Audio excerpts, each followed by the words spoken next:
Welcome to the Fandom Foundries, a special show all about the gamers that game and why they keep gaming after all this time, because people tell us only kids do it, but we don't. We keep playing because we love it and it's part of our lives. I'm Todd Oxtra, joined by an esteemed member of the Carpool Gaming family, someone that I asked Sean, like, who should I talk to next? She goes, I got the name for you. And that is Fulish Fuji, aka Fulia, from Carpool Gaming, coming straight from the far, let's see, if we're going across the globe, I mean, I'm in Minnesota, so I mean, I guess I go west. So far west to the continent of Australia, back to Melbourne after I talked to Richard Moss, an amazing guy who's a documentarian, did some amazing things. So that episode hopefully will be out by the time you've listened to this. And yeah, so welcome to the show. Fulia, I hope you're ready for some hard-hitting questions about how you went from playing games as a child to a gaming enthusiast, as we would call it, to a podcaster. This is going to be a lot of fun. So before we do that, I always ask all my guests to give me their, I call it like the geek origin story. So, think of like superheroes always have an origin story. Like they touched a piece of kryptonite, became Superman or whatever, or got bit by a spider, became Spider-Man. Did you have any like weird supernatural occurrences that turned you into a gamer? Or was it just something that happened? Maybe a console showed up on your lap and you're like, oh, what's this? So tell me all about it. So I would say my origins of gaming is probably thanks to my dad. He originally brought in a Atari into our family back in the day, and I kind of never really got into gaming per se. When I was growing up, it was more of a just to kill time while you're inside if it's a rainy day kind of a deal. So Atari was probably the first console that I've ever played video games on, to then moving into the NES, which had more of the type of games that I probably enjoyed the most, like Super Mario Bros, Duck Hunt. I think they're the only two that I can really remember playing more specifically. I don't really remember playing any other games on the NES, to be honest. I was gonna like up. So I know people in the UK, some like Nintendo wasn't big there because it just didn't go into the region. So they got like Amiga and Commodore and all these other Vectrix and all these other systems. So with Australia, was it just widely open that because obviously you're in a region that's very close to Japan? Was it pretty much like, yeah, Nintendo's like, yeah, let's go in to Australia? And I had an Atari 5200. That was my first console system. Was one of the worst video game systems of all time. Had the first analog stick, had side buttons, and it was a piece of trash. My mom doesn't have anymore. And the console was so big, had a lever where you'd open it up, and there was a compartment to put the controllers in the actual console. Wow. A piece of trash. If you look at it, I believe you'll be cursed for existence, so don't do that. So I'm assuming maybe it was 2600 or 7800 or something like that. Maybe the Jaguar. I'm not sure which one it would have been, but it was definitely the one where it was like a bit more of a just, the main joystick's got the red button on top and then the one red button or two on the base of the controller. The 2600. Yeah. Wow. Yeah. Yeah, it was a great console for its time back in 1977. Yeah. Yeah, so that's kind of where I started, but it wasn't really, like I said, it was one of those type of things where playing video games wasn't really the hobby that I grew up doing. For me, it was more a go outside and play kind of a childhood. The video games were more so for rainy days, or, once you've done with your homework and stuff like that. So my dad was the one who played most of the video games, but he wasn't really like big on video games himself. It was just more of a time killer kind of a hobby for him, whenever he felt bored. So yeah, I didn't really do too much video gaming growing up, but I also didn't really grow up with a lot of consoles because my parents were more about my education. They didn't want me to get distracted as much. So I never got the new consoles that were coming out every generation. For me to even be able to play those systems, I had to go to a cousin's house because they were the ones who ended up with them, and they were the boys and they got their video games. So that was the only way I was able to experience those consoles. So they were the ones that were the bad influences that your parents like, what do you do? I'm just hanging out with my cousin. That's all. Yeah, just having fun. And it was also like, and it wasn't just like a Turkish thing either, like a cultural thing. I think it was very much a, just in general, back in the day, girls don't usually play video games, and the guys do. So that's kind of where that mindset was with my parents. They just wanted to make sure that, I grew up and managed to get, a job in that makes money. And so they wanted to make sure that I was educated well and, I studied hard. But I ended up doing a lot more, like I played a lot more sports growing up. Parents don't want kids to have fun, do they? Back in the day, they didn't want their parents to have. They didn't want their kids to have fun. I mean, it was like, I remember when I tried to get my first console, I had to buy it off a buddy because he got his NES at a flea market, and flea market, maybe not a term that's in Australia, but basically it's like a dirt malls. We call these. We call it a trash and treasure market. So. At a place. There you go. Yeah. So whatever. And it was like, and then he was done with it. I'm like, I'll buy it off you because I really wanted one. So I mean, it was like my parents didn't encourage it, although they gave me my first console for Christmas because I said, yeah, my sister wants to play it too, and she hated games. Somehow I convinced them that she wanted it. Thinking like I got my first computer. I'm like, man, I bet my sister hates me because she's older than me. But I mean, little brothers, that's what we do. So with that, what was then so like you said, it wasn't part of your formative years. It was a thing. So then what changed to say, this might be worth like some investment and wasting my time with, but it wasn't. So not until I finished high school did I get a little bit more into video games. And that was just more because of influence from friends who would actually be more the video game enthusiasts who were really into it. I'd go to their house and they'd have all of the different like consoles that I'd never owned. Once I started earning my own money, that's when I decided, okay, it's time. I want to, get into this into this kind of hobby a bit more. I ended up. My dad had bought the Wii back then, and then when I started earning money, around that time I was going to uni, and I ended up I actually traded the Wii in to get a Wii U, which my dad wasn't happy about. Because he was like, I was playing games on the Wii. Dad, where's that Wii going? Where's the Wii going? Wait, why are you taking this? No, he didn't see it go. It was gone. I took it, traded it in, brought home the Wii U. I don't know, Dad. I don't know. Yeah. You have a better version. Here you go. I absolutely made sure that it was... So the funny part about that is we know what the Wii U, right? We know what happened with the Wii U, right? It's like, it's the better version. And it's like... There will be literally be dozens and dozens of games that 10 people will play. Yeah.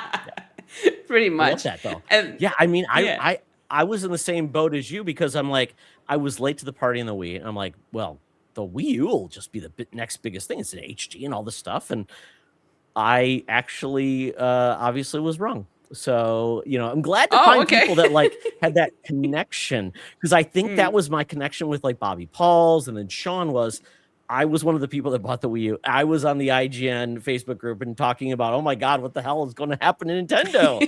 And that was kind of the journey. So it's a small brotherhood and sisterhood of the people that were there for the Wii U. Yeah. So what attracted you to the Wii U?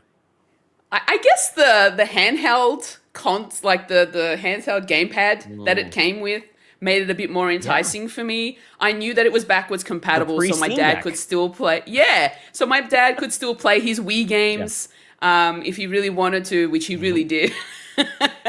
I love the idea that you didn't have to have the TV on to be able to play on the gamepad. So that also made it a bit more enticing. So it meant that if I couldn't play my video games on the TV while my parents were watching something, or they were in the other room watching something and I couldn't put it on in the other room. So I was like, all right, well, I'm just going to quietly sit in my little corner and just play on the gamepad with my headphones on. So I'm going to ask you a question about that. when were you so okay? What point did you realize I can't play this in the bathroom? Because that was my biggest thing. It doesn't connect that far, right? It's like, what? I didn't take it to the bathroom. Or at least your bedroom, right? Like, I'll just take it up to the bedroom. And it's like, ooh, nice. How far was I able to take it? No, I think I stuck around in the same kind of vicinity. Like I stayed in the living room, like the family room that wasn't really being used because my parents were using the main living room, which was like the one that everybody uses. But the other, like it was more of a formal living room that was barely ever touched. Yep. So that's where the second TV was. We all have that in our house, right? That's the room nobody goes in, but we have to keep it. It's there. So that's it. That's kind of where I ended up playing a lot of my Wii U games, just through the gamepad itself. And I also liked that some games utilize the gamepad in a different way rather than just projecting what was on there. So it was like an extra device to do certain things. Like, I think it was the Kirby Rainbow. Yes, that was amazing. You use the touch screen to and you had to draw the string. There was a and all DS that. game that did something similar. That was a great game. Yeah, that was a great game. Yep. Yeah, so I liked that aspect of the Wii U as well. So I know a lot of people didn't like this particular console, but I loved it. That was kind of what I did too. Had fun with. I thought it was so cool because I'm like, and they're like, oh. And remember when they said, "Oh yeah, eventually we'll get everyone will get a different gamepad," right? Never happened.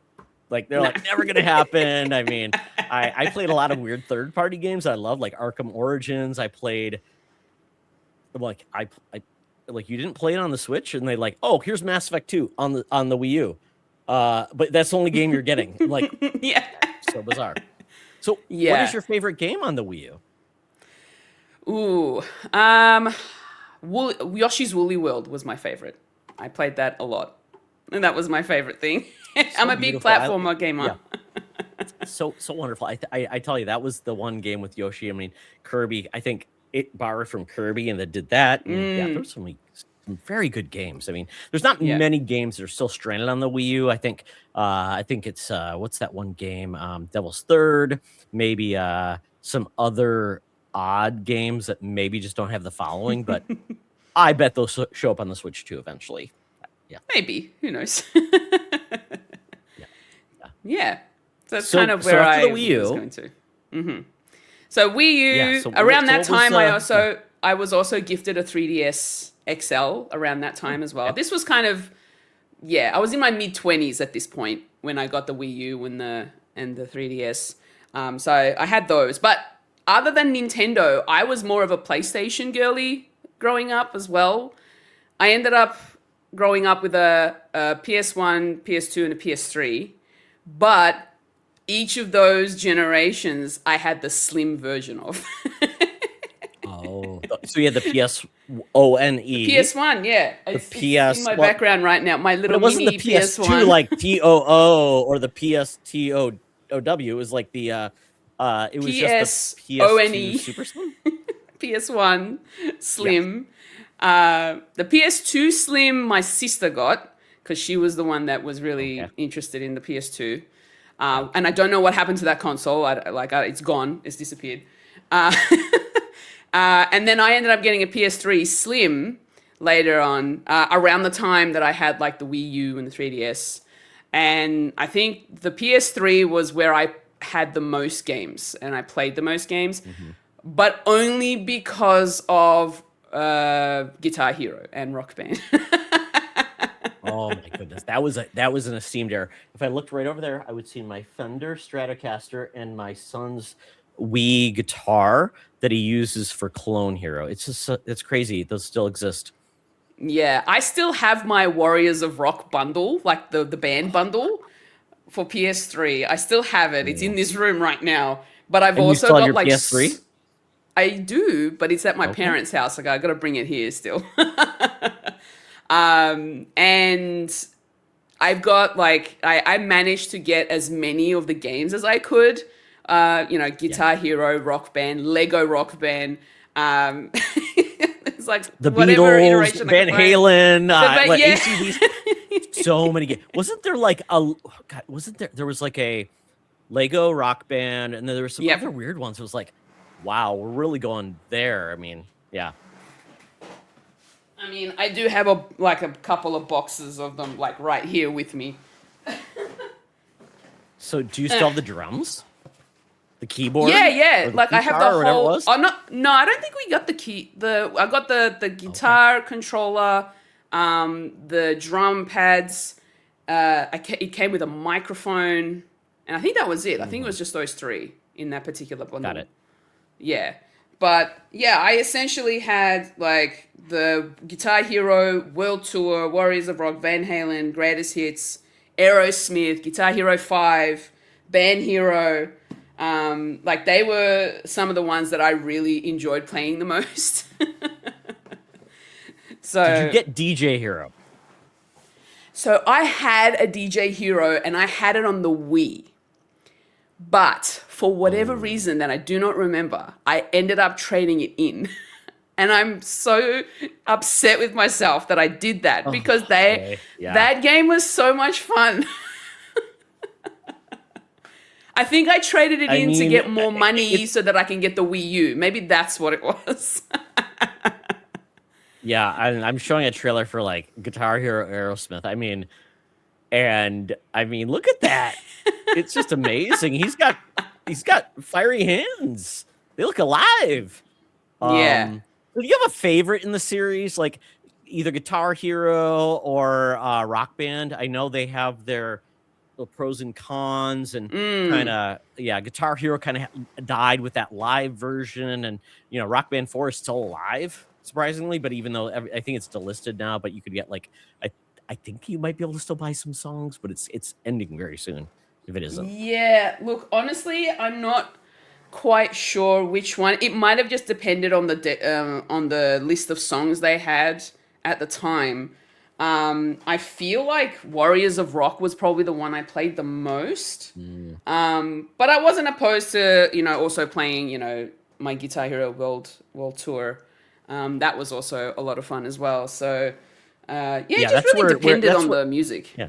That's where Guitar Hero felt like, oh, we've got to go from just, being a kind of a solo experience to let's bring everybody in. Because I think, and did you just do it online or did you like have friends over and I know it was couch co-op, absolutely. And yeah. I mean, isn't it amazing? Like, that's where I got friends who would never play video games. But for some reason, when there's music involved, and they can sing or whatever, or maybe dumb down the guitar or whatever, super easy. It was so much fun.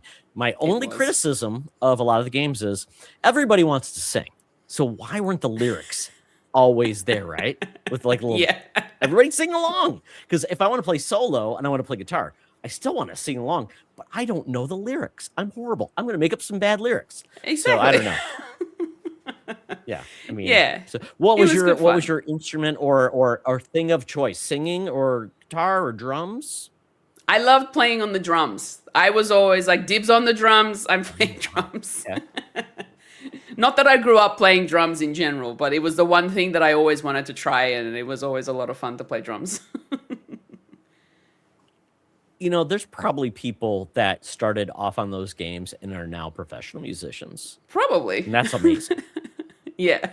Like there was was it Guitarsmith from Ubisoft, where you could actually plug in a guitar, USB to your PC or whatever.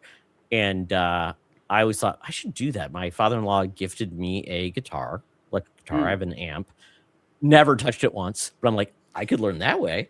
My son is a music major at the university, and he is going to be a music teacher. So I thought, well, maybe I'll eventually have him try out Guitarsmith because I own it like on Steam. So I'm like, and I think I still have the cable. I'm like, that would be so much fun, but we'll see. It's kind of crazy. So, this is going to veer to a very weird question. If you could have your druthers, and druthers is something that people say, and I don't think many people know, but it's a phrase you say. What if you could have one wish to say how you would make video game music games a thing again? What would be your idea on how to make it like actually materialize in this modern era? I'm not quite sure. Like I loved having those peripherals to be able to like have that Mhm. tangible sort of feel that you're playing those instruments. I feel like if they did that again, it like people might get. Although they have tried, they're trying that right now with the what was it like the Fortnite rock band or something like that, or Yes. Yep. they're trying that with the I think it's like the PDP guitars, guitar Yep. controllers. I've seen them around, but there hasn't really been much traction for those, to be honest. Maybe I it's mean, just there's no new because it's games, right? I Fortnite. mean, you bring up Yeah. peripherals and it's just Fortnite. I mean, I feel like, I mean, and it's funny because Xbox now owns Activision, which published all of the Guitar Hero games. So they're like, Just bring just it even just back. redo those games, remaster them, Exactly. right? Just And yeah, I just mean, remaster them. I know what Xbox is. I know Xbox is in a weird space, but I'm like, do they not have enough money to license these songs? What do they do with I all that reckon it'd Zune be catalog, amazing. right? Yeah. I feel like it'd be so much fun Well, to jump back into those games again. well, I will say we have one music game that is trying to reclaim the throne, and I think a lot of the Carpool Gaming team has played this before, but I don't know. Fulia, what do you feel about Trombone Hero? Oh gosh. Is that in your wheelhouse? No, not for me. Oh, okay. I know Okay, a well, I lot, was like just thinking.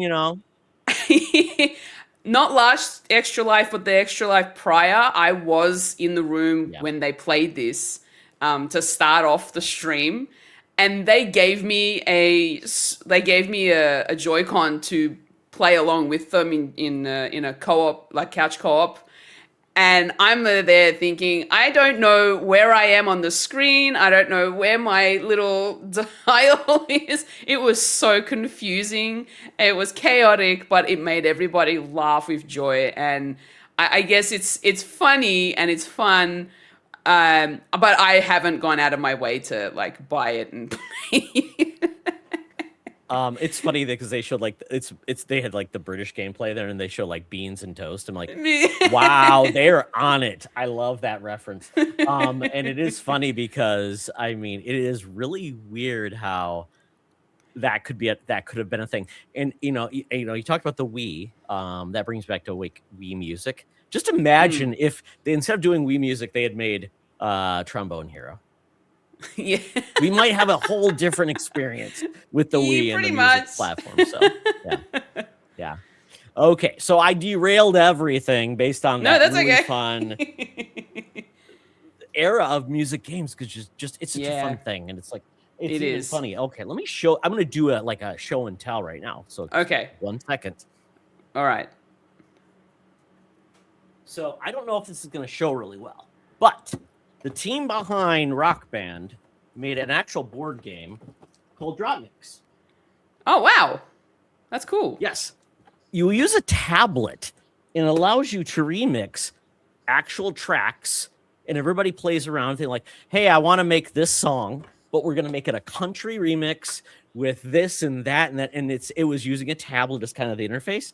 And I'm like, and I still have this thing. I'm like, because I thought my son would love it because my son is big into music and everything. I thought, oh, Yeah. this would be perfect for him. Hasn't touched it once. But like it Wow. was like gonna be it was supposed to be the biggest thing in the world because they're gonna sell like card packs to like unlock more like remixes and things like that. And it just failed. So I'm like, do I have like a treasure on my hands, or is it just like Todd, let it go, sell it on Facebook Marketplace, and just say call it? I don't know. I am struggling. The craziest thing, I want to get this because I don't know your age, but I am 50 years old now. Going to be 51 Okay. very soon. So I'm a different era. My son was growing up. We had a portable DVD player with a screen to put in the minivan so he could watch it. Have not touched it in like 20 years. Wow. I just sold it to a young couple with kids. DVD. They said, does it play Blu-ray? I said, no, just DVDs. I'm like, go to your Just local DVDs. thrift shop and buy like 5 Yeah. DVDs for like $2. Your little Yeah. toddlers this is the perfect time to trick them so they can watch old stuff in crappy DVD format and Exactly. enjoy. So I just Exactly. love the fact that, sometimes you got to purge the things. And I'm Yeah. going to ask you another question. Do you Yes. keep all of your console boxes? No. Okay, good job. Good job, man. have There's not. people that like are hoarders. They keep boxes, and I'm like, what are you gonna do with that? You think it's mint? Does anybody care? I don't know. The only console box I have kept has been the Xbox 360 one. That's the only one I've kept. I don't know why, but I think it was more a case. I don't know why, but I think it was more a case of because I didn't really play very much on the Xbox. My first Xbox was the 360, and it was a limited edition blue 360. And Okay. that was the only one I ever bought. And it was thanks to a friend back then who kind of influenced me into buying an Xbox 360 because of certain games that they wanted me to try. That's the worst. Pretty much. Yeah. So I ended up getting this 360. I played a bit of it, but I think I wasn't really in that ecosystem as much, so I didn't really get into it. I tried Halo with them in a co-op campaign, but I didn't really jive with it very much. So they got me into like Viva Pinata. They got me into Fable 3, and like a few other games here and there. But it was mostly kind of like the I think I also had Lego Dimensions on the 360 as well, which I still have, by the way. God, I have my that's Lego. a money trap. I was Holy trying cow. to collect all of those mini. So much money brought to it. I tried collecting all of those packs, but I got to a point where I decided to stop, or they just weren't making them anymore, and they weren't bringing them out, so they like phased them out so quickly. And I was gutted because there were some packs I wanted that I didn't get a chance to get. And now I'm just like, it's fine. I've got, plenty to play with, which I haven't really played much of, So to I'm be gonna honest. ask you, is this the console you owned? No, Is it was this a the different console you owned? variation. No, it was a different one. Oh, It looked a okay, bit so more. This is this version. It Let kind me of had a see. bit more of a dip, kind of a Is it this one? slim. Is it, Yes, I think it was that one. Is it Yeah, this it was one? that one. Yeah, that Okay, one. That one. Because I remember the I'm controller. trying to find a picture that's not from eBay. Got it. Yeah. Okay. So yeah. Yeah, It's an it interesting was time. absolutely There's that many on one. eBay. I can pull this up. I mean, yeah.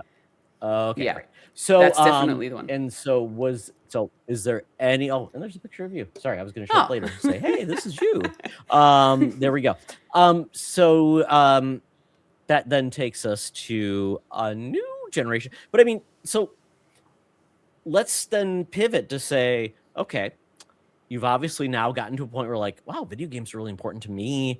What led you to then go down the role of like, hey, I'm going to get on a video game podcast? So I'm not sure how the genesis happened. I know Carpool Gaming, Sean Capri, all those Yeah. teams, they did many Mm-hmm. generational moves to different platforms.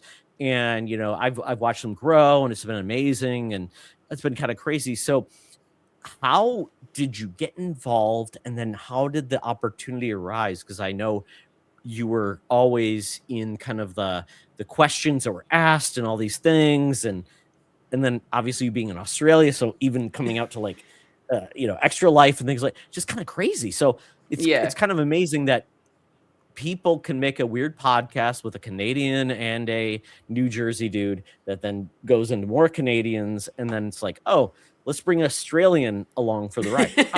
Is there like a elevator like 3-minute version of that just kind of like gets us up to speed? So I actually didn't get into content creating in any kind of capacity until maybe 2018. I started doing a little bit of streaming here and there, but it really didn't take off for me because at the time I was more so into PC. So I was doing a lot more PC gaming then. Once the pandemic hit, that's when it all changed. Everybody was bored at home. They were playing their games. And for me, I turned to my Switch that I had newly bought the year before. So I wasn't day one on the Switch. I actually waited a year. Then, yeah, once we went into... So Melbourne, the state of Victoria went into a very hard lockdown during that year. We were in our homes, 6 months not being able to leave to do anything, work from home, only leave for Really? I, essentials. Yeah.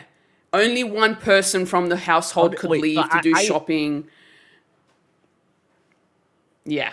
I It was need to pretty know more rough. about this. Sorry, I'm going to put a quick pause on like the fun video game part because I am curious about how. I mean, I saw China where they were locked down; they couldn't leave, and that's interesting because when COVID hit us, my company said it was funny because it was like 2020. It was like February. We're gonna just try to see if like online and meetings will work. We're gonna do a test, and literally the next week is like, it works, and don't come back to the office. And then it was like nobody knew. Well, you've seen the hot Yep. mess of Yep. what is going on in our country, Live where through it. nobody Yep. knows like what's good, what's bad, and it's very frustrating to us. So obviously that was something we adjusted to, which is kind of crazy considering that working from home was just not a broad thing. So then it's like, and then it's like, well, where do you get your food and things like that? So to that point, you said people couldn't leave, hard lockdown. I'm like, what did the country expect you to do to still work, still make an income, still, do all these things? Kids, I mean, my son was a freshman in high school when it all happened. So we could choose to take him to school or he could stay home and learn. We decided to keep him safe. He didn't love it because he wanted to be with his friends. So for you though, I mean, everybody else, I mean, like, is there just kind of like that vision of like, what's it like to go through that and how did you get through it? Yeah. So for us, there were inklings of things happening in February. And March, for me, the way I remember it, we went straight into a hard lockdown because I used to do major events security work. And Okay. at the time, the Formula One was because the Formula One was starting in Melbourne at the time, before they then changed it up a bit. So the Formula One was where I was working, and day one for public access was they hadn't even opened the gates yet, but they were allowing teams, staff, and VIPs that they were allowed to come in to go to their corporate boxes and stuff like that. And then out of nowhere, we started hearing about team members from the Formula One teams. People were starting to get sick. They were positive for COVID. And a lot of the teams were not happy about that. They didn't want to be there in the first place because of what was happening. So the event just decided, the event organizers just decided we're shutting it down. Before it even began, we didn't even have a Formula One that year.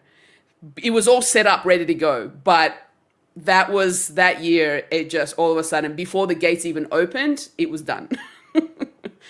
That's how I remembered it. And I ended up having to do access control while I was there rather than the original job that I was there for while they were packing up on day one after setting it all up for months.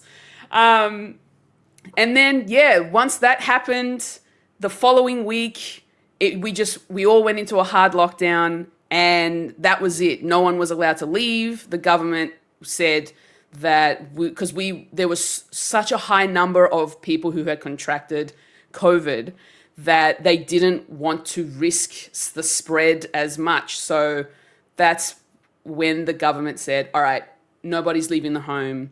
If you're able to work from home, you're going to do it from home. But if you work somewhere that doesn't let you do that, you need to get special, like, written permission from your employer to say, hey, I'm allowed to leave home to go to work. Only one person from the household was allowed to leave to do essential shopping.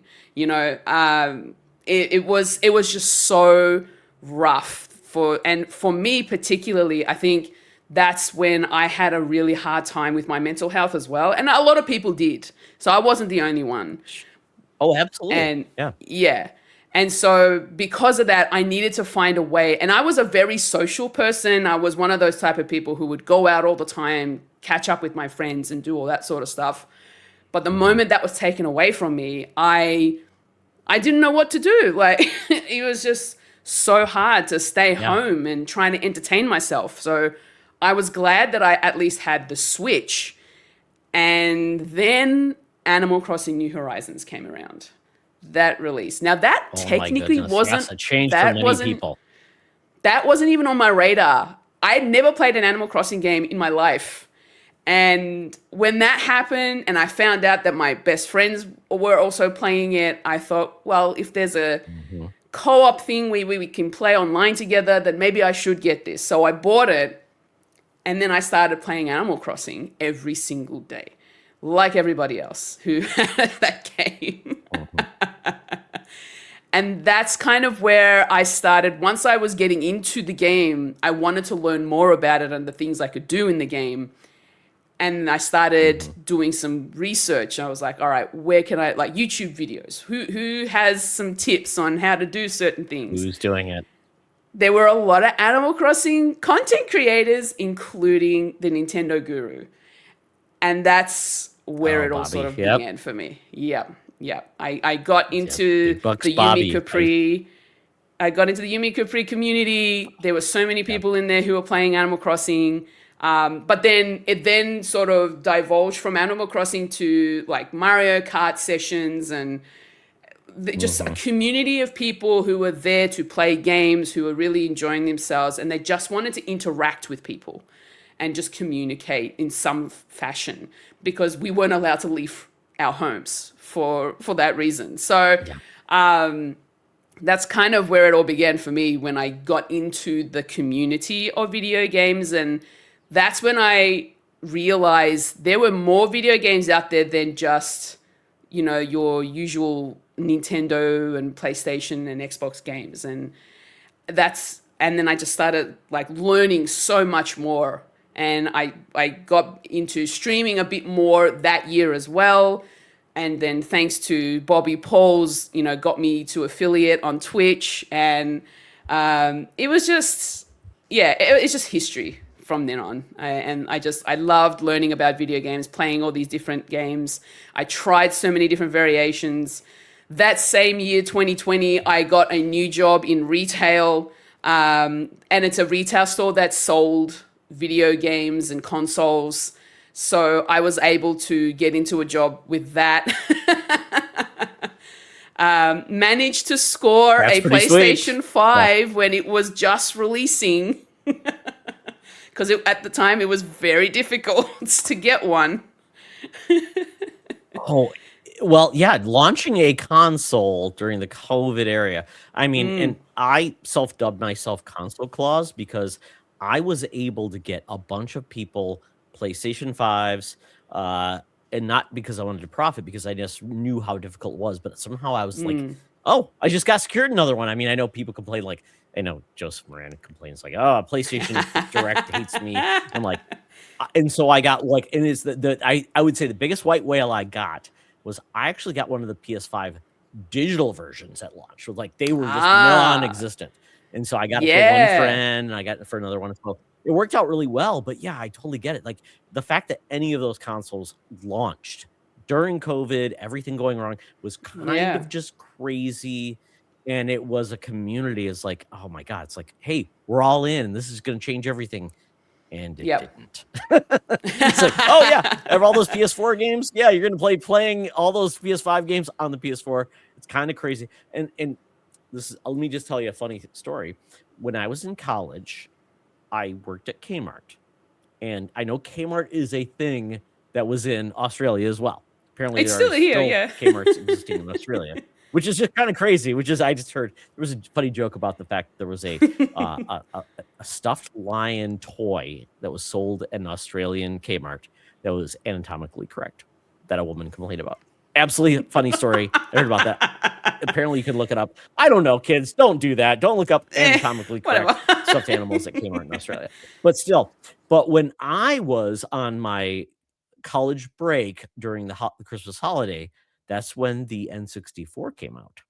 the fun thing about the N64 was that it actually used stereo sound and all these things, and most people did not have TVs that were stereo. So they had to hook up the N64 to their VCR to do this because they had the inputs. And it was like, I didn't tell people this. It was like, I felt like I was like a genius because I'm like, I don't know how this works. My TV only has this. So that's old man Todd talking about the old days of working in like retail. And I remember looking at the like the boxes that came out, like, oh, Resident Evil 1, this looks so cool. What is this game? So yeah, it was a fun time. So working in retail could be fun because there's some people that know nothing in that work in retail, and there's other people that know way too much.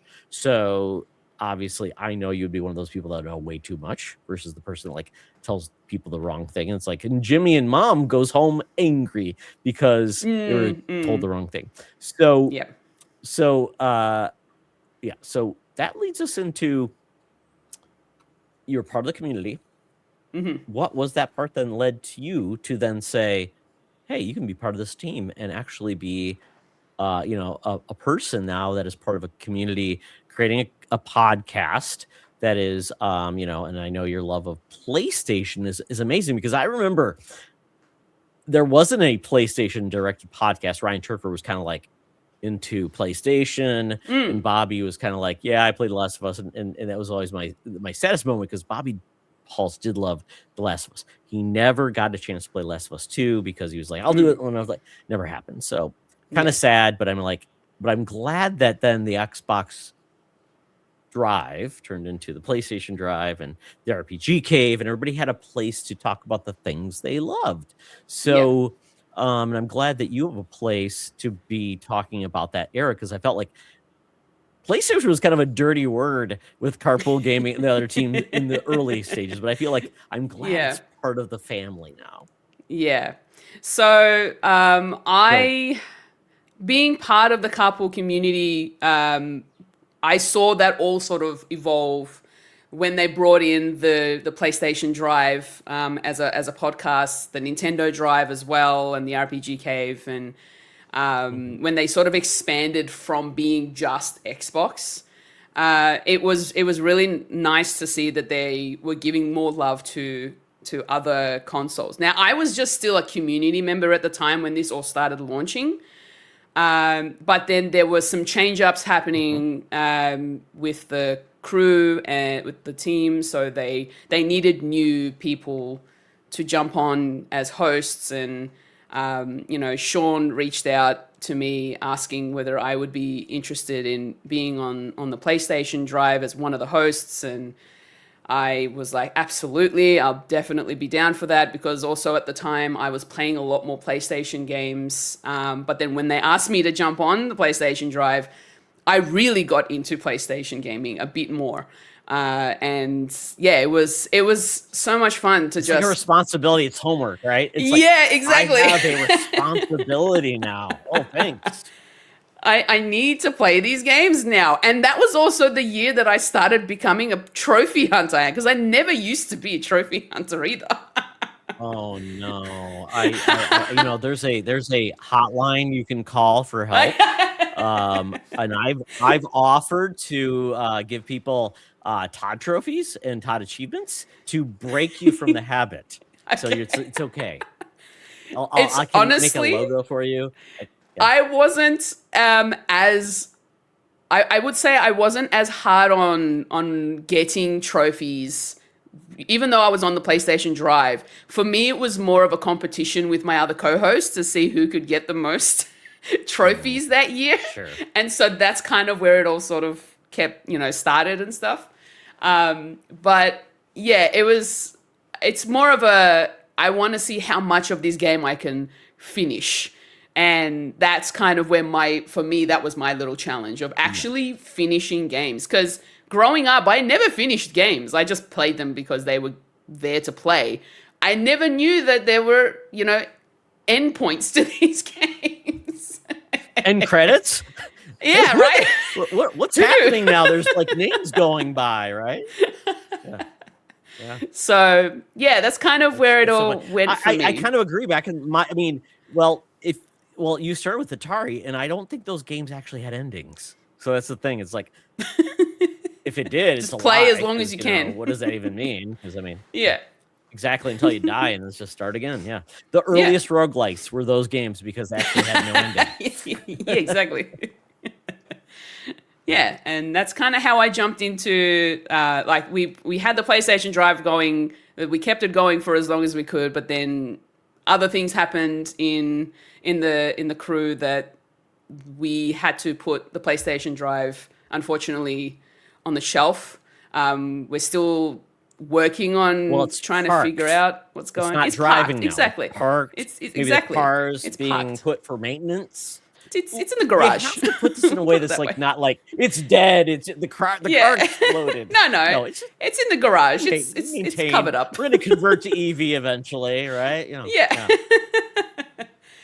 But also at the time when that sort of started happening, I was also in this mindset of I was also getting into indie games. And so I Yeah. wanted there to be an indie game themed podcast because I knew there were other team members that loved playing indie games as well. And that's kind of where I decided, you know what, let me just put this out, like pitch it to the team and see what they think. And they loved the idea. And so we brought in what is now known as the Mini Indie Van, an indie game podcast. And I've been loving doing that podcast ever since. It is my baby essentially. It's the one. I love the that. I the love that. I mean, Yeah, and that's where you truly feel like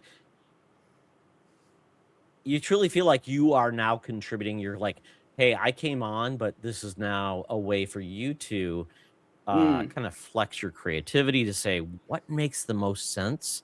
Where are people engaging in? And then I think what you need to do is do a little subterfuge on those other podcasts to say, do we really need an Xbox podcast considering are there really any Xbox games anymore? So it's really just needs yeah, to be the PC, the Switch, and then mini indies, and then everything goes to PC, right? So yeah, it yeah. really Well, that's that was what the we're gonna end thing, up with, right? right? Yeah. When I was playing, when I was playing a lot more on my PlayStation. I mean, I still do play on my PlayStation. I was playing a lot more indie games than I was any other kind of game. I was gravitating towards those style of games more so, and so because of that, that's where the idea came of, oh well, I want to talk more about indie games, but a lot of the indie games I've been playing aren't necessarily on the PlayStation; they're mostly on PC. So Exactly. I Yeah. needed an avenue to be able to let it all out, even though the team are okay with me talking about games on whatever podcast. It doesn't matter what console I'm playing it on or whatever, like PC. But I just felt like it would have been. It just feels. It feels better to have its own place so that we can just gush about indie games all the time, rather than just little snippets.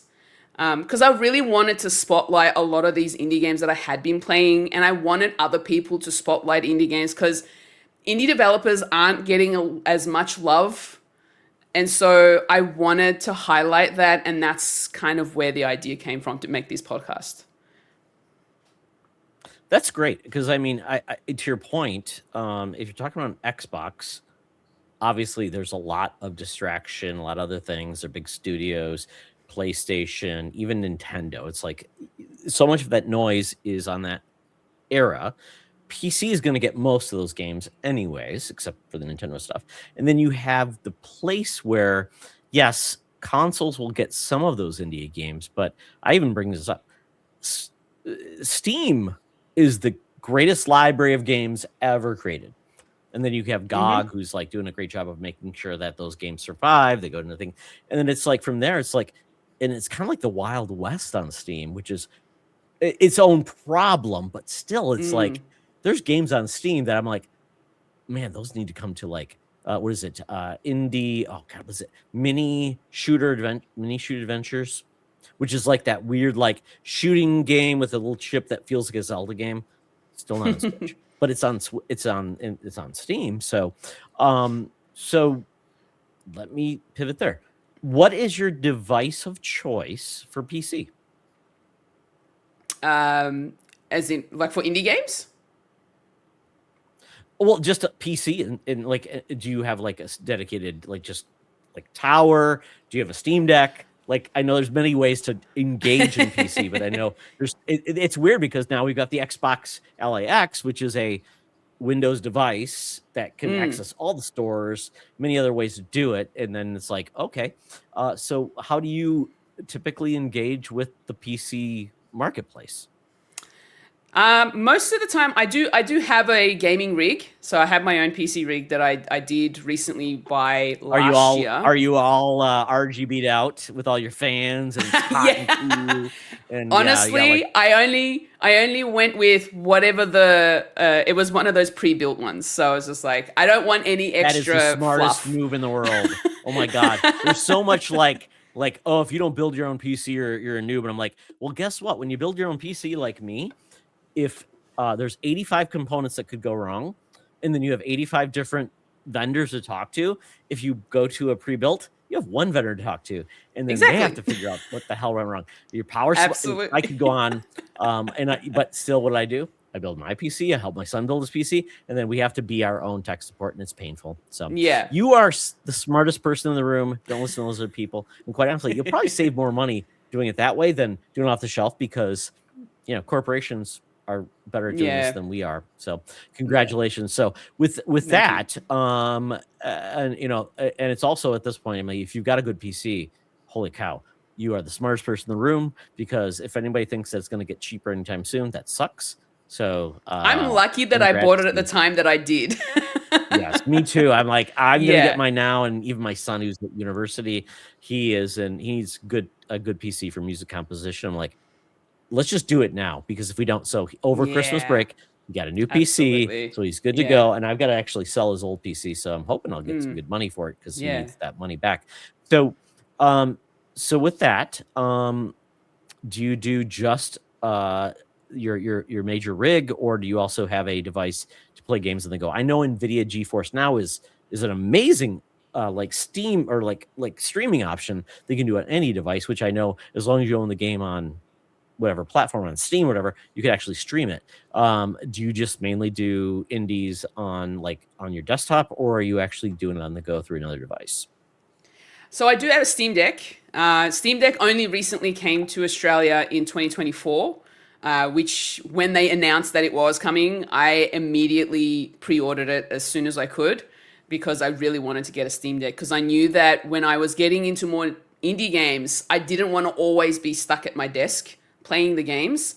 And if they and I know a lot of the games were getting Steam Deck verified, so I thought this would be a nice way for me to take it away from the desk, go sit on the couch, have something on TV while I'm maybe playing a game as I go. And so I'm glad that I have that as my handheld device. But a lot of the times, if I can get the game on one of my other consoles, like if I can get it on PlayStation, then I'll play it on PlayStation. If I can, I also have a Series S, and sometimes we get codes for through Xbox, and I'm able to play a lot of those indie games on my Xbox. Sometimes I'll play it on the Switch, but I feel like I've gravitated away from my Switch because I've been playing a lot more of these indie games, because not a lot of them are available on the Switch, unfortunately. It's just crazy, right? Porting it over has been very difficult for a lot of developers. So odd. There's no dev kits, right? It's like, No. Guys, you're like, why are you hoarding these dev kits? It's so silly. Exactly. Yeah. And so, a lot of the times I will play up my PC. That's totally fine. I don't mind. But if it is Steam Deck verified, or if it's going to be available on either the PS5 or the Xbox, then I'll play it there, because it means I'm away from my desk. And I can play it on a bigger screen as well if it's on my PlayStation or Xbox, because it means because I've got a decent size TV, and it looks really nice when you see it on that screen. Although, especially those indie games that have really nice sort of graphics to it. And that a lot of the times that's where I want to play them. So yeah. But most of the time I'm on my PC. And one of my motivations for playing on my big screen, and I could literally, I mean, I don't know what you have in your a lot of people have their PC in the same area. I have my dungeon where I work from home, and I also do this, and I podcast and everything else. I could get a long, and I do have a long HDMI cable that I could actually plug into my big OLED over there, and which I could do, and I have a wireless keyboard and things like that. And then I can eventually go into full Steam mode. There's ways to do it. I mean, I know Of people say it's course. impossible, and I'm like, no, it's not that hard. No. But the fun part is one of my motivations for actually playing games on my big screen is my cats and my dog. They want to sit on my lap, and I can do that better on a couch than I can do on a chair right here. I can put my cat. Yep. I have a chair next to me. My cat does, but my dog doesn't want to come down here unless he can sit on a blanket and sit next to me, or my cat sits between my legs. So that is like one of the benefits that people don't realize. The pet benefit of gaming is having a place where your pets want to join you, and it just sitting in front of I have dual monitors. Right? It's great and all, but also I would say this. The other thing is, I don't know about you, but I was diagnosed with ADHD in 2025. If I have, I'm at my desk with PCs, which I can do everything in the world, I get distracted by everything else. So I'm like, I should be gaming, but something else came in. So it's really nice to have a console, quite honestly, that has so limited ways to distract you. Absolutely.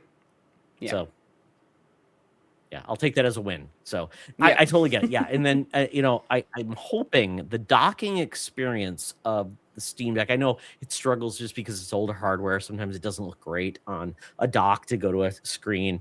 I'm hoping that is like a thing of the past. I know. And then if that happens, man, I am so excited about where it can go. If we do get a next gen Steam Deck or whatever else, or a PlayStation 5. Well, I mean, the Steam machine is in the works, so I don't know. Yeah, exactly. But then again, it's a device you can't move. It's still one place. So I'm like, I want the one device that rules them all. I mean, I would say I'll give Nintendo the credit that it does the best job of doing that right now at a cheap price. Absolutely.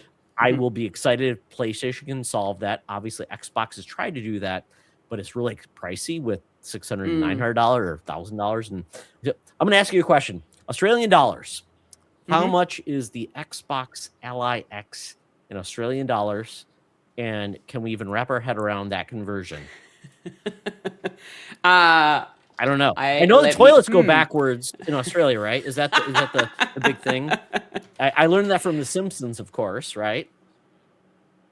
Well, I don't know. I never really pay attention to that.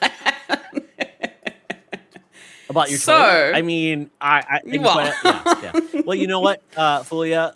Next time you're at your toilet, take a video and just say, "There you go. It's true or it's not."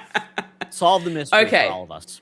So, a ROG Xbox Li, 512 gig in the white is 1,000 Australian dollars. Base model, whatever. Yes. That's the base model. It's 1,000 Australian dollars here, and it's actually gone down to like $489. That's not great. It is $999 here. What is the Xbox Li X there? So that is $17.99 Australian.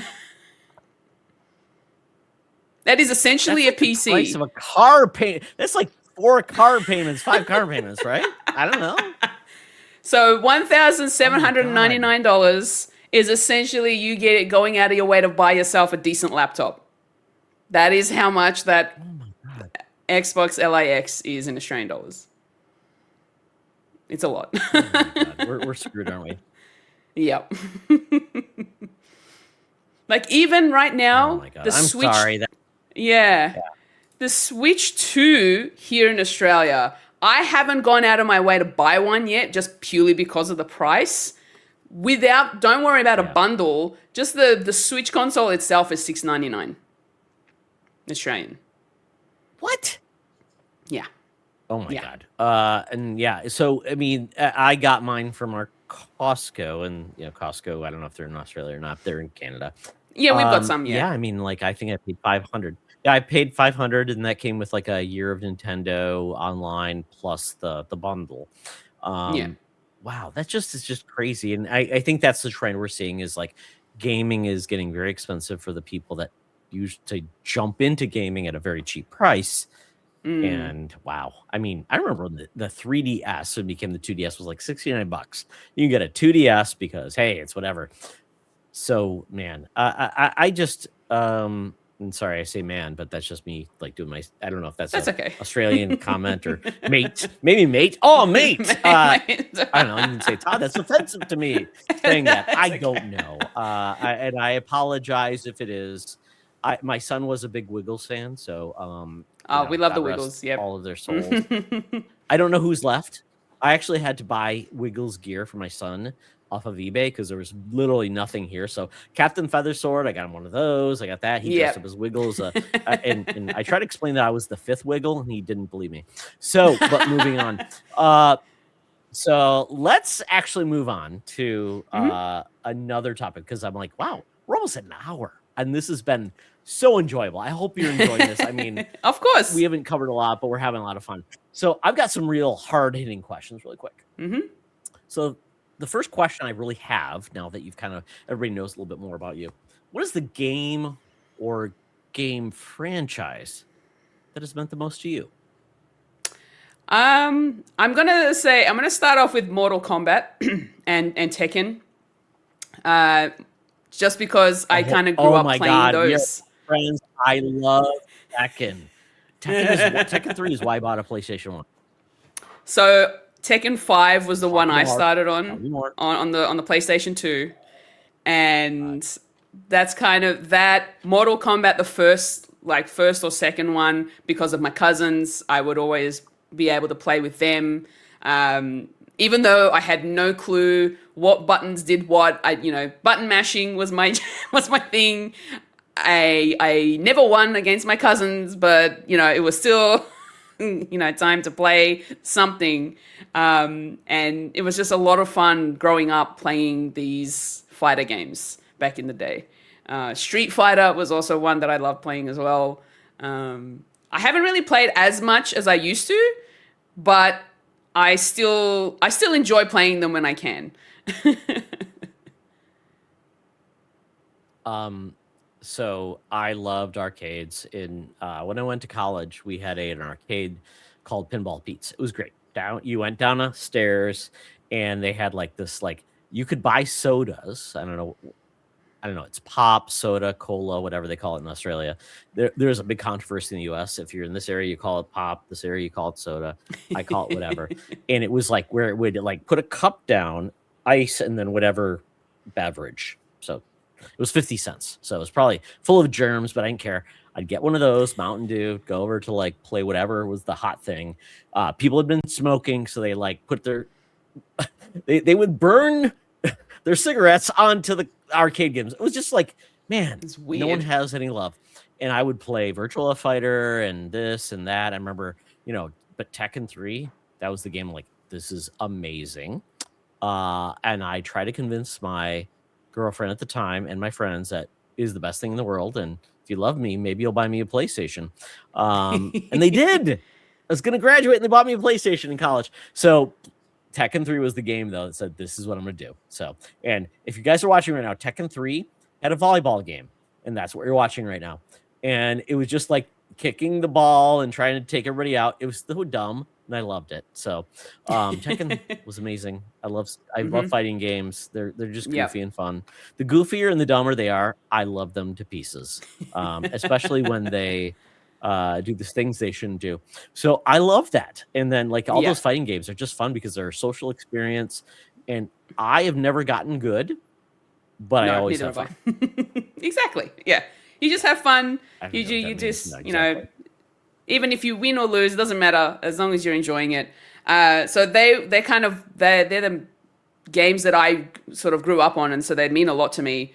But then more recently especially in the last 5-6 years, Animal Crossing New Horizons definitely means the world to me because of the fact that it got me into this community and then sort of I found so many new friends from playing this game.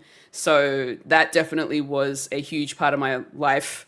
And then straight after that, Mario Kart 8 Deluxe is also my other, game that I will say that I really, really means a lot to me, only because prior to that particular Mario Kart, I never really enjoyed Mario Kart ever.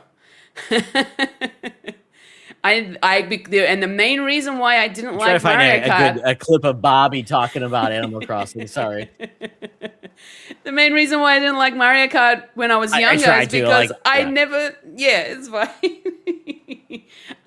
Because I always lost and I never was good at it. And my cousins would never let me win in any capacity, or at least teach me in some way. It was just more of a like, I could never do anything right when it came to Mario Kart. So I had a long hate for Mario Kart until I found Bobby Pauls, and he had his Mario Kart sessions, and I saw how much fun everybody was having, and I thought, you know what, let me just buy it and see how I go. And then I've been loving playing it ever since. So Mario Kart 8 Deluxe is definitely one of my favorite games, and it means the world to me just because of the Nintendo Guru. Oh yeah, I mean, and that's the thing. It's like basically all those games. It feels like if I'm not doing well, I'm not having fun. And then it's like, Yeah, well, could I have fun and still not do well, but just enjoy the experience? exactly. And I will tell you, Smash Brothers is what made me. I'm horrible at the game, but my son loved it. And so what I would do is tell him he was bad, even though he was destroying me, and I would mock him as we would play. So I was like, it was like this weird like psychology where like if I do this, at least I'll have fun. He'll laugh that dad's being dumb and we'll have fun. So like, oh, why are you doing that? I'm just telling you I'm gonna do this, I'm gonna do that. And I'm like lulling you into a false sense of security. I'm only losing 25 times in a row because I'm gonna, come back and get you. So totally get it. That is half the fun. Not being good, just having a good time. Yeah, And exactly. I'm not good at Mario Kart either. Yeah, and then so how do we make it how do we have fun in these experiences that just make it fun? Helldivers 2, holy cow, I'm horrible at it and I'll do something dumb and please save me, my son, and he does. And like Destiny, I was always so horrible at Destiny, but I love that game. So it's the Yeah. people that bring you together to because they want to play with people too, regardless of their skill set. Yeah, exactly. Fun fact, I'm in a bowling league, a real life bowling league, and we would just want people to play with us because we need people. And people are like, but I'm not good. I'm like, I'm not either. We just want people to have fun. We want people to Yeah. enjoy the experience, have fun, camaraderie, whatever. So I do worry that sometimes, the get good community, all that stuff ruins the name of people that just want to play. So Yeah, the exactly. gamer term is bad at times, but we're all in this just to have fun. It's games, guys. I mean, it's Absolutely. not a Yeah. profession. If I got paid to play games and I was this bad, man, I would not be employed right now. That's not the point, right? It's true. Only so many people make money off of playing games, so we Absolutely. should Yeah. all realize that we should just take a breath, not get so sweaty, and just have a good time. So I Yeah, love that's that. it. I love that. Yeah, the games that that really moved you forward are not always the games that people would expect. So thank you for that. So Yeah. that's amazing. And yeah, I've learned through my son what he loves, what makes him excited, and what he still plays with, and the commonalities we find make this hobby really grow and is fun. So Absolutely. the next question, this one's a little difficult because I know people struggle with this. What franchise or genre do you have FOMO for? Meaning the one game or series like you see people playing is like, it's not for me. I want to know that I want to find the fun. I just haven't. And it just gets frustrating because like, is it me or the genre, right? Yeah. So I would probably say maybe shooters. I've never really gotten into shooters. I've tried some here and there, but for whatever reason, I haven't really found the fun of shooters. So I've been like more recently, I've been trying to get into finding ones that have some form of like story or a narrative that's involved Mm-hmm. that I can then continue on with. I've played Titanfall 2. I'm sort of in the Oh, middle of good one. trying to get through Bioshock. I've been told that Mass Effect is also one that I need to jump into. And I do have the Legendary pack, like that edition with all 3 games. So I feel like for me, if it's got a narrative to it, I might enjoy it. But I still feel like I'm not resonating with it. Like everybody kept saying how amazing Titanfall 2 was. And even though it was my first time playing a Titanfall game, I played through it. I enjoyed my time with it, but I didn't have that same like outcome when I finished playing through it. And a lot of people were disappointed with my reaction. And I was like, well, that's just how I felt. Like, I don't know what else to say. I played through it. I enjoyed it, but I just maybe didn't enjoy it as much as you because I didn't have that same like enthusiasm for it. Essentially, is what it is. So I think shooters is definitely one that I feel like I'm missing something because I see, like, for instance, Carpool Gaming member Mitch Power, he loves his shooters. He plays a lot of Apex. Bowser also plays a lot of shooters too. And I know Sean is big on those style of games as well. I just haven't been able to, like, I see them, it looks like fun, and I can see how much fun they're having, but then I'm looking at myself thinking, but I don't know, maybe it's just because I'm not very good at playing them, and it's probably why I haven't found that same enjoyment. Or maybe I just haven't found that game that actually resonates with me. I've played a bit of Fortnite here and there. It's fine. It's not like the greatest thing to play, but yeah, it's not one. I suppose it's not the genre that I'm usually playing. And another genre that I can say is RPGs. I think same thing with that. RPGs is definitely a genre that I always feel like I'm missing out on because I see so much depth and just amazing storytelling that come out of those style of games. But then I see the battle combat systems that they have, and sometimes they kind of turn me off. I'd say Final Fantasy is one that franchise specifically is what because everybody talks about how great Final Fantasy is in that franchise and certain games. Like my first Final Fantasy game was 16. And a lot of people have very different opinions about 16 compared to many of the other Final Fantasy games. This was my first Final Fantasy game. I loved it. Just purely for the story. Oh my God, that is amazing. Oh my God, myself, I loved it. My son also loved it. And I know we're like, and people like, you like that? I'm like, am I a bad person for liking it? I just love the storytelling. Yeah. No. And it's like, I get it. I mean, it didn't have deep RPG mechanics thing, but I just enjoyed it because it felt like a very Game of Thrones, but the characters are great. Yeah. And Sid is my favorite character in that game. Oh my Absolutely. God. Ralph Ineson, his voice and just Sid. Oh, so good. My voice. son's like, my son, he played it like the hardest difficulty. Like, Dad, I did this. And and we just loved it. We talked about it. I'm like, so yeah.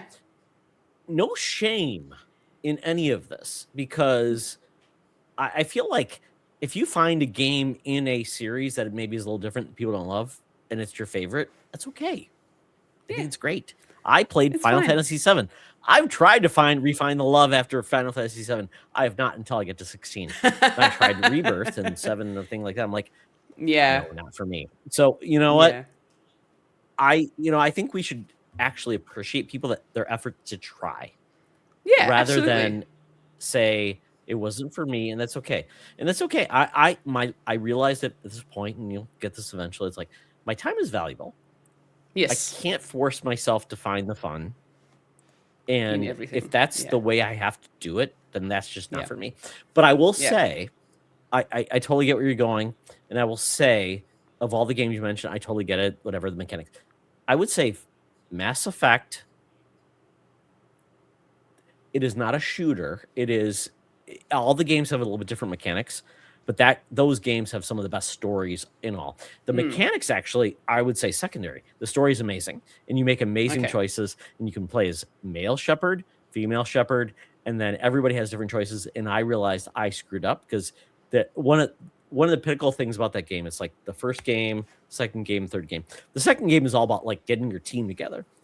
And one of the big parts is how many of your team members survive. And a lot of people are like, yeah, everybody survived. I'm like, I think I only had 2 people survive, and I felt bad. But I'm like, I'm cool with that because Yeah.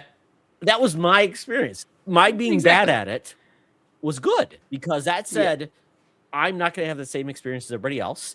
And it just said that it's okay. You can still be bad and still have a great Absolutely. future experience. So Yeah. so I think you'll enjoy it because romance is a huge part of that series. And everybody talks about who they romanced and who didn't, and Yeah. I'm like, no, this is the per person. And and it's not a first person shooter. It really truly becomes a RPG, and you just choose a style, magic user, that Yeah. stuff. There are guns, but it's secondary. So I think I would say if any of the games, yes, Titanfall 2 is amazing, but yes, I totally get it. That's still a shooter like a Call of Duty, amazing mechanics. But if you want something that's still in that wheelhouse of story first, Mass Effect is that. And I think the Legendary is the best way to play it. So one is weird though. That's the problem. It throws many people off because when I played it, and fun fact, I tried to play it on PC. It was horrible. It had sound issues. That's why I got a 360 because my friend said, "Hey, I love Mass Effect. I can loan you the game." Well, I don't have a 360. Okay, get a 360. You'll play it that way. I won my fantasy football that year, so I was able to buy. My wife said, "Yes, you can use your You can buy fantasy football money and buy an Xbox 360." Yeah. And of course, I was cheap. I bought the one with like a no hard drive. And I'm like, oh, I can't save anything. So I had to buy a hard drive too. So dumb. So, oh well. Yeah. So long story short, I totally get it. The FOMO is weird. I do with a lot of different series, but I'm like, you have to sometimes say, you know what? It's just not for me. That's okay. Yeah, that's Go fine. on. The FOMO thing is okay. I will mention I'm though, gonna be like, yes. Yeah, the thing I will mention though is now that I have played through Final Fantasy 16 and I really enjoyed my time with it, I kind of want to go back and try some of the other ones. More specifically, I got to borrow this. This is Final Fantasy 7 Remake. I borrowed it from a friend. This is the one game that everybody talks about. And now I want to experience it for myself to see why. So that's why that's kind of in my backlog to play now. You might like it because the gameplay is really interesting because it's not just a action combat game. It is kind of you can slow down the combat. You can do different things. So you may enjoy it. So and my son loved it. And I don't know if he's going to play Rebirth. He loved it because he didn't play, his age is like, why am I going to play this 85-year-old game, Dad? I'm like, don't do it. So it's great though. I want more franchises to do it that bring these great games forward in a way that's more consumable for others people. So that's going to be great. So I've got another question for you. This one's a little bit easier. So this is, well, it's not actually easy, but it is more of a holistic experience about the industry. So what has you most excited for the future of gaming? So basically like a trend or something else you're like, man, this is making me positive. And considering how much negativity is out about the gaming industry, what makes you excited about like, I love gaming and this is going to be amazing in the future. And this is why I'm excited to still be in the hobby. I'm more excited about seeing indie games become more a thing.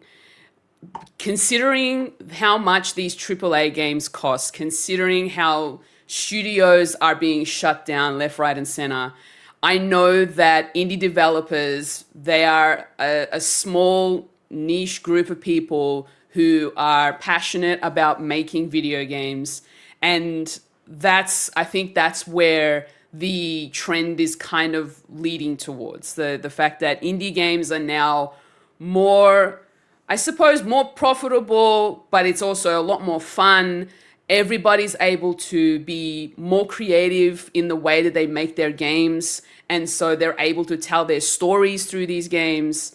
And that's kind of where I'm really excited to see where indie development goes in the future. Like what else can they do, Indie games, although I never really grew up playing a lot of them, in more recent years, because I've gotten so much more involved in it and I've gotten very passionate about it.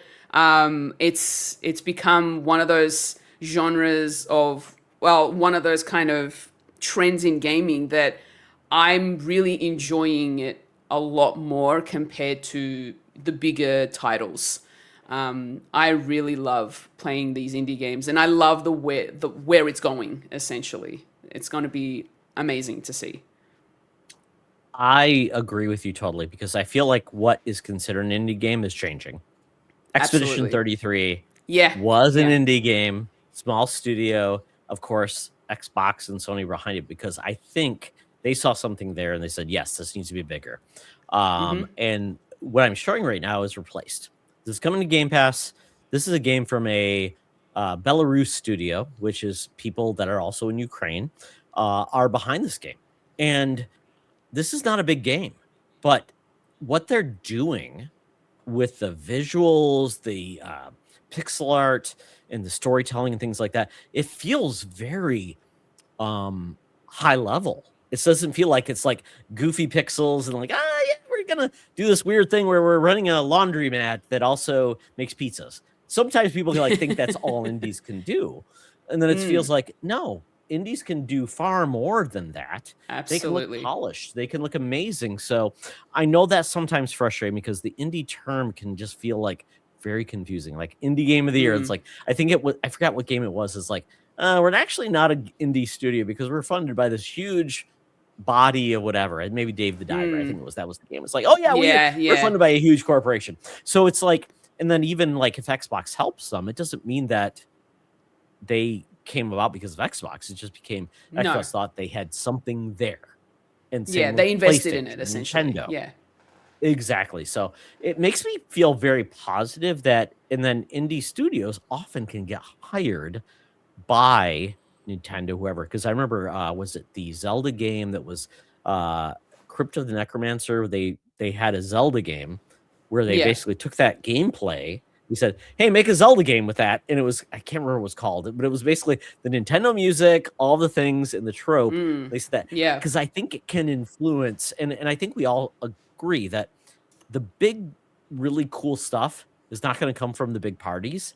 It's going to come from indies, and those and people, of course, will always steal, borrow, whatever, and make it into it. But Mm. I'm so excited because I see studios that are independent, that are amazing studios that don't always get the highlight. Or I'm like, are they going to get sold, bought, and then treated badly? Like, Yeah. Double Fine is an indie game studio essentially working for Microsoft. Yeah. And if they went off and did their own thing, they'd be fine, of course, but Absolutely. we want them to have more resources to make amazing games. So I love that because I totally agree. Because when we see amazing things, like all the things on Steam, that's where I always say like Steam is where it's at because you're gonna see Yeah. people put out crazy stuff before it even gets to console. What is it, like Peak as a game and all these other games where it's like, oh, we already have 8 million users there, but it's not even on consoles yet. So Yeah. I don't know. So Exactly. Yeah. yeah, That's why I and love then, indie games. Kyle over at, yeah, Kyle at 61 Indie and you guys doing what you're doing, it's amazing because I do like a more polished experience. I don't like the weird, like, "Hey, we're making pizzas, but we also run a stamp factory." I'm like, it's probably not for me," but, I mean, I know there's more to it than that, so I Absolutely. think what I would say, though, if and then I'm gonna ask you, Fulia, to say, for those who are not really into indies, but here's the games that indies are really like shining in a very cool lens. Get those in front of us because some of the other things feel like a little bit too far away that Mm. it's silly and not for us. So I think that's something where I think indies, the people that love indies, can do for us because that'll get us in to Mm. indies. And sometimes Absolutely. it's not like the weird stuff. It's like, it's not for me. I don't want to raise birds and then also make have an Uber car system. And yeah, I don't know. See, I pitched 100 ideas and somebody's saying those are great ideas, Todd. I'm going to make a game with We that. should do that. Oh, exactly. By all means, take my ideas because I have nothing to do with those. So, amazing.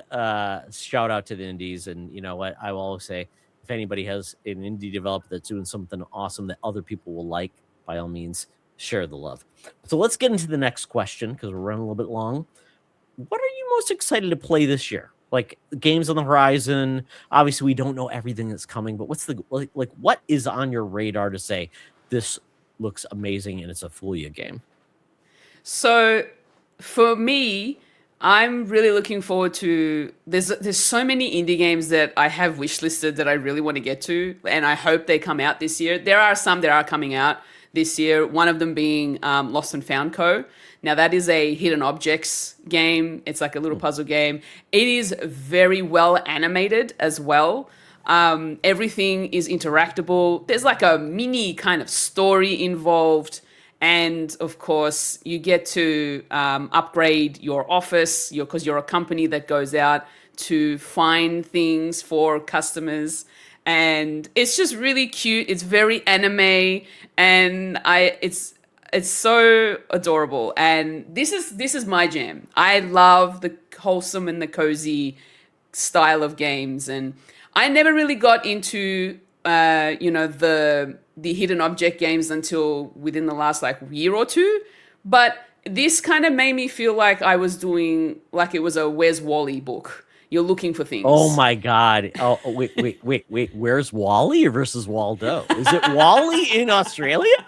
It is Wally here, yes. What? Oh my God, my mind's blown. Has anybody known this? Has anybody told them? Why is it Wally mentioned versus this. Waldo? I mentioned this on a podcast at one point with Carpool Gaming, and they all looked at me the same way. They were like, Wally? What? Wally is like Wally from Disney, right? Or Pixar is like Wally, you know. Yeah, we have a Wally as in Wally. But he was essentially the same person. I feel a little shook right now, but that's okay. But yes, this looks super cute. I love there's an axolotl character right there. Yep. And I will say this, when I look at this, I'm like, my ADHD is like, I don't even know what to look at. I'm like, so much. It's crazy. It's like, yeah, to your point, it is like a Where's Waldo or Wally. Yeah, it's multi-layered. To the Aussies. Yeah. Right? Yeah. It's multi-layered. There's God, like, it's so cute. It's just so colorful. So I do have a question. Axolotls. Would you want one as a pet? I know they're a real thing. Would you want one as a pet? Would you put it like in a glass jar? I don't know. What would you do with it? I mean, I don't know. It's cute. I mean, but look at that little guy. He's cute. I don't know, to be honest. I don't know that I would go out of my way to have an axolotl. Like I'm not really big into fish. So I'm going to ask a dumb question, because I mean, American, and we do this because, we have like limited knowledge of what actually is real about Australia. We think that that all the animals will kill you. Can you just go and pick up a wallaby and just make it your pet? I mean, what's the rules about like wild animals and what you can own in Australia? Because apparently, if you watch Tiger King, apparently in the US, you can just have any wild animal. And it's like, great, make a park. So yeah, could you just go out and pick up a Joey and just say he's yours? No, she's yours. No, okay. Unfortunately not. That's, you know what? You're a far more responsible country than we are, continent. Yeah. Thank you for that. We take pride on. I'm like, yeah, we take pride on looking after our animals, and our wildlife is very important to us, and we don't want anything bad to happen to them. Like, we already know koalas right now are endangered. They're a very endangered species, so we need to take care of them. And a lot of our Australian native animals are just absolutely, they need to be looked after, and we need to preserve them and their habitats. So it's one of those things where we would rather look after them and let them go, rather than keep them as pets. No, I totally get that. I remember when the fires were happening in Australia, and I mean, obviously, when we say that, it's like, yeah, but you guys moved on, and then it's still horrible, and we saw those what happened to those animals, and it was just absolutely horrific. So yeah, I mean, I think I donated to one of the gaming charities that was trying to help it. So we're in a country that obviously said, global warming doesn't matter anymore, and all of our animals are going to just be whatever. So I'm like, oh my God. So we are in a weird hot mess, but yes, we want our animals to all be happy, and please do not own wild animals because it's a bad thing. Absolutely. I own, Yeah. people own many dogs and cats. I have a dog and 2 cats. That's all enough. I don't need a wild, crazy animal that will make my life crazy. Oh, well, Yeah. you know what? From that, let's move on to my final question for you. This Okay. is going to be a hard one. So I Okay. hid it unless you're really like, I'm going to find this in the document. So this is my hard question. So it's a would you rather. So it's my Okay. favorite, like, philosophical question. Would you rather? I'm going to actually unhide it now. Maybe if I can do this in the doc. So I can actually do it.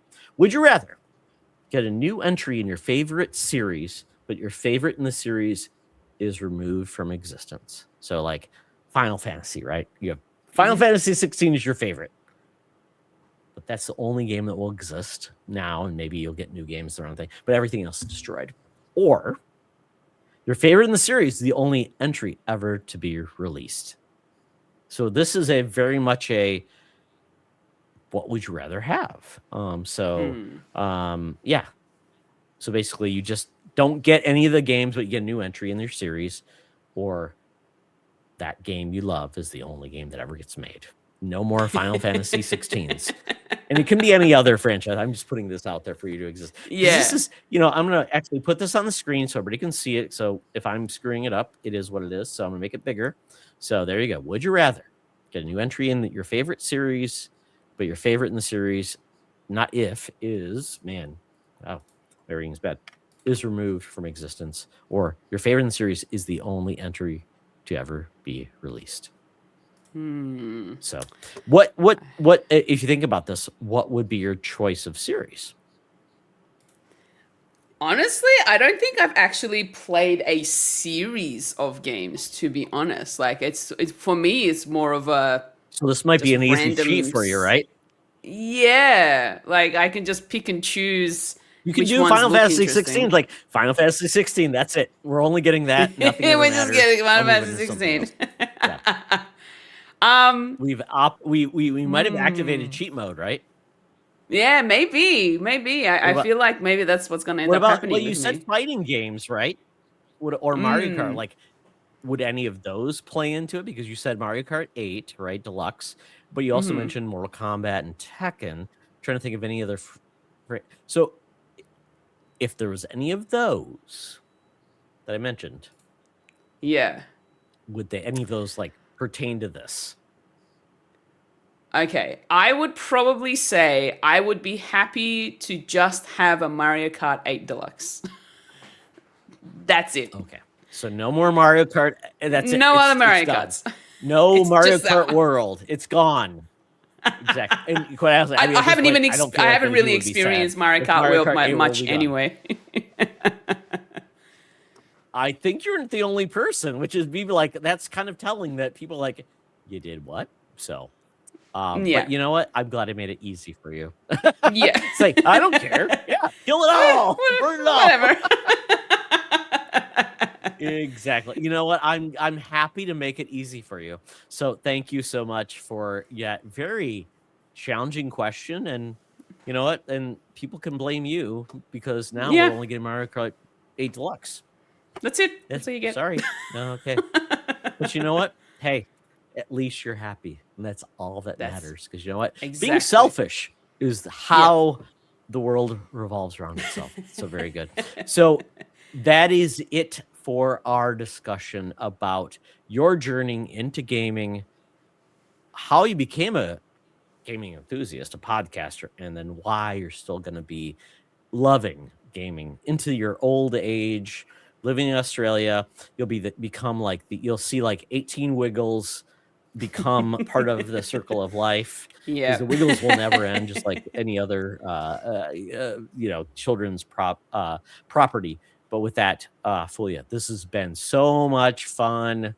I love talking to people out there, their backgrounds, what they do, and getting the Australian perspective has been very fun. And I appreciate you sharing a little bit about your COVID experience. the consoles that were available in your era, and then kind of where you're at, and the cost of consoles. Holy crap! Oh my god! It's an expensive People should place just to be a little live. bit more nice to the Australians right there. $1,700 for an Xbox LAX. Holy crap! Okay, Yeah. well with that, we've talked to you. Well, where can people follow you, find you, and all the cool stuff you're doing around the interwebs? Well, first of all, I just want to say a big thank you, Todd, for having me on the show. I really do appreciate the call out, and this has been a lot of fun. Just being able to just chat about games and all that sort of stuff. So it's been really nice to sort of reminisce. You can find me on at Carpool Gaming on the Mini Indie Van and Indie Game podcasts on your podcast service of choice. You can also find me on YouTube and Twitch at Fulish Fuji. But for everything else, you can head on over to fulishfuji.com. It'll have some of the other podcasts that I also do as well, if you want to go check those out. But yeah, that's pretty much it for me. Fabulous. I love that.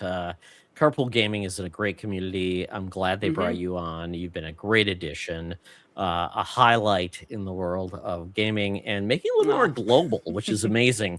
Yeah, Us living in North America, we've got a lot of Canadians, a lot of Americans, and things like that. And we need more people around the globe making gaming's great. And just absolutely. a fun note on this: the first raid I ever did in Destiny was because it was my birthday. I said, "Hey, I want to do a raid for my birthday." You know who helped me out? Norwegians. They said, "Hey, we're going to take you through." It was so much fun.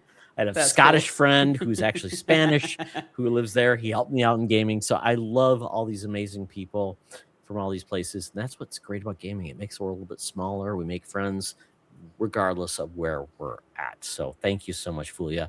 You've been an amazing guest. I love this. So with that, hey, check out me at Todd Oxtra at Toxtra on all socials, but more importantly, the Fandom Foundry.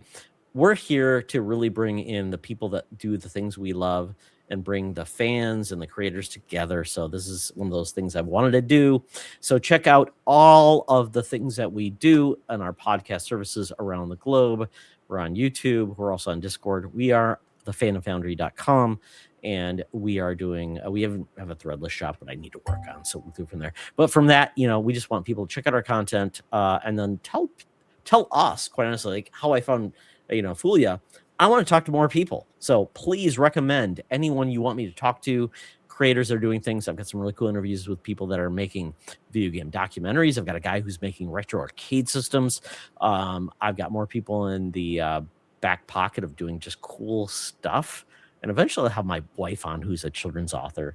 Then we're going to talk about like how do you publish a children's book. So I'm doing all that cool stuff. I love it. And yes, I still want to talk to people weekly about the best things they did this week. So Fulia, I'm actually going to just put this out there. I want to have you on my podcast called The Best Thing This Week, where you just talk about the best things you ate, watched, read, did. So you know what? I'm going to put that out there. You could say, no, Todd, I want to do that. But if you would love to do that, I would love to hear what's the coolest things you love, even outside of video games, just all the stuff that you would love to do. So if you want to do that, I will set something up and we'll have a great time. That'd be amazing. Sounds like fun. Absolutely. So very good. So with folks, thank you for joining us on this excursion into this amazing person who's doing amazing things in the world of video games.